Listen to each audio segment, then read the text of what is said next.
Халқымыздың ғасырлар бойғы айнымас серігіне айналған ұлттық аспабымыз домбыра күні биыл екінші рет тойланып отыр.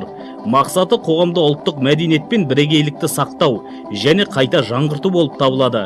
Киелі қара домбырамыз Жаңарқа ауданы өнерпаздарының ұйымдастыруымен өткен Домбыра дастан фестивалінде ұлықталды. Ауданның домбыра құлағында шебер ойнайтын күйшілер мен дәстүрлі әннің жезтаңдай әншілері жиналғандардың көңілін көтеріп, рухын шалқытты.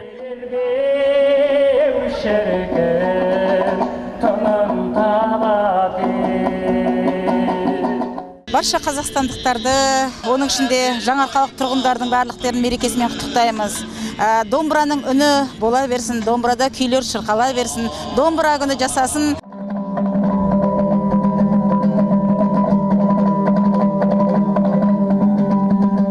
Әрине, қазіргі жоғары технологияның интернеттің заманында балалар мен жастардың домбыраға деген қызығушылығы бұрынғыдай емес тәрізді.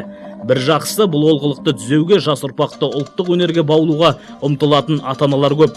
Музыка мектептеріне, домбыра үйірмелеріне баратын балалардың саны жылдан жылға көбейіп келе жатқаны қуантады. Ұлттық домбыра күнінің белгіленуі жастарымыздың ұлттық өнерге деген ықыласына, домбыраға деген қызығушылығының артуына да игі әсер етеді.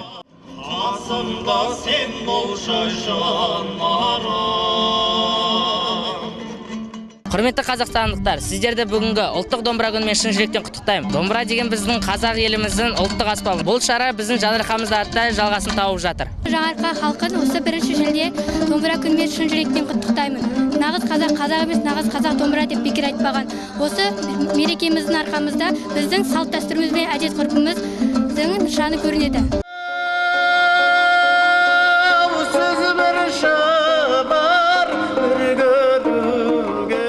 Домбырада әртүрлі музыкалық шығармалар орындалады.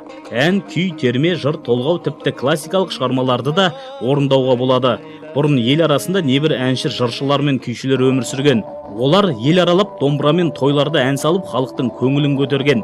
Жаугершілік соғыс кезінде домбырадан төгілген күй адамға рух беріп, еңсесін көтерген екен. Бұл күні шырқалған әуезді әнмен күмбірлеген күй арқаның айбының асқақтатып, жаның тербеді. Жазиралы Жаңарқа жері ән мен күйдің орталығы іспетті болса, домбыраның алтын бесігі тәрізді.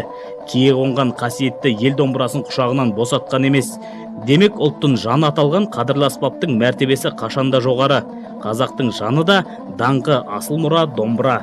Арнайы Жезқазған ТВ телеарнасы үшін Шыңғыс Базарбайұлы, Нұрбол Үздікбаев, Жаңарқа ауданынан.